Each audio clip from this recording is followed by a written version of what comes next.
Hi, welcome back to day 19 of me telling the craziest story that you will ever hear. I have discovered a way to unlock DMT, which is the most powerful psychedelic on the planet. Ever since then, the lives of myself and everyone that I've taught how to do it has been an insane sci fi film.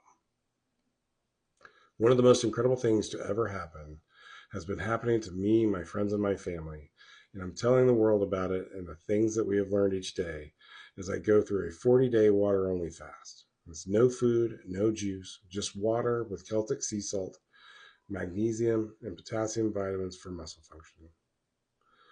I'm not doing this for weight loss, but I am down 21.2 pounds as of today. I'm doing this just for spiritual reasons and so that you'll take my story seriously. The things that have been happening to us are supernatural and insane. But this entire story is true.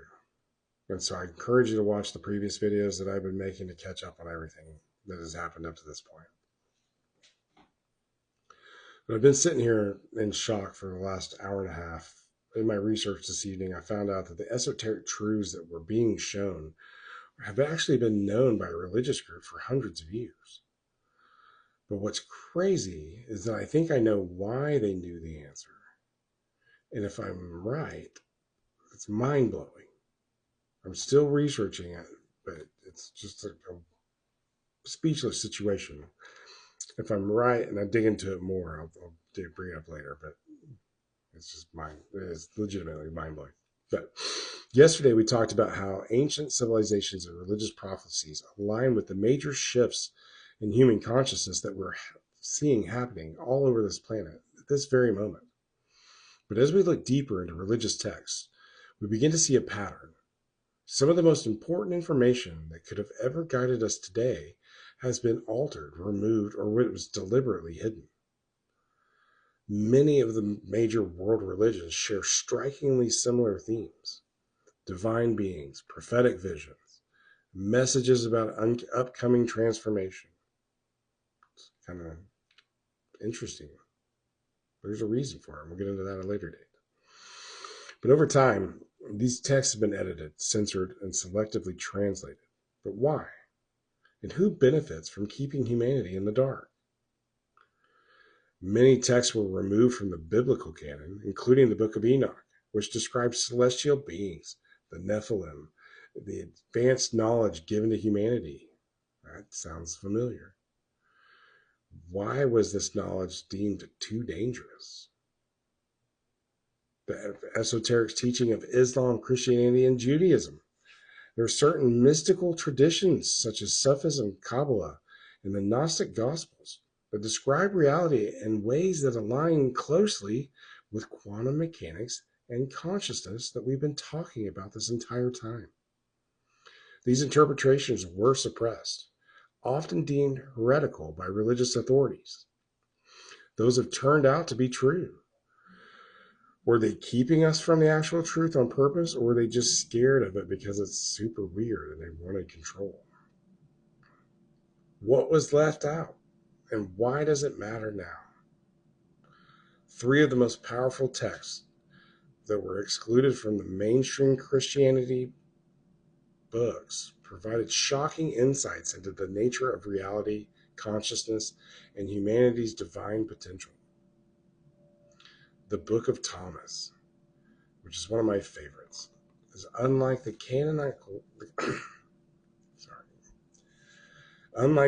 canonical Gospels. This text presents Jesus' teachings in a way that emphasizes direct spiritual awakening rather than dogma.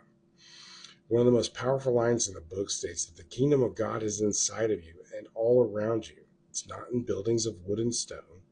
Split a piece of wood and I am there. Lift a stone and you will find me. This suggests that enlightenment and divinity are not external, but they exist within. And I can confirm that that is true, aligning perfectly with the esoteric and quantum perspectives on consciousness.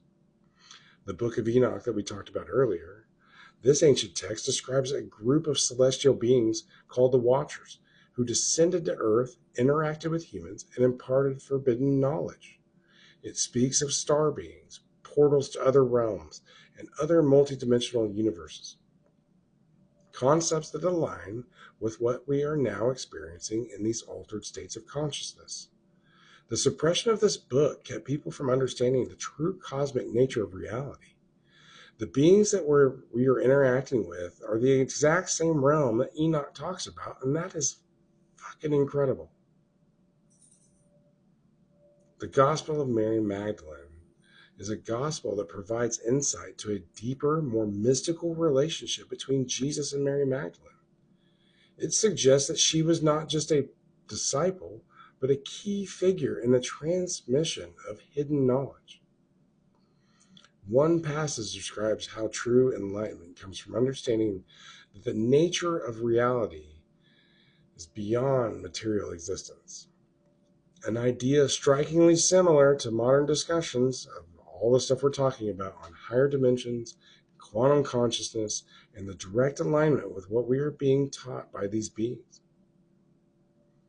These texts challenge the mainstream narrative of religion by suggesting that spiritual enlightenment is an inner journey, and that divine beings interact with humanity in ways long suppressed, and that hidden realms of consciousness are accessible to those who seek them. I have been searching for years, and I have figured it out. I'm going to tell you all about it. So keep chugging along with me. So what's the next step? How do we break free from all of this deception? So if humanity is to ascend to its next stage of evolution, we must reclaim the lost knowledge that was hidden from us. And for whatever reason, the stuff that we've unlocked is allowing us to be shown this stuff. And it's incredible. Tomorrow we'll dive into one of it's really the biggest turning point in spiritual history. The formation of the Bible itself. I grew up being told that the Bible is infallible, and to question it was heresy.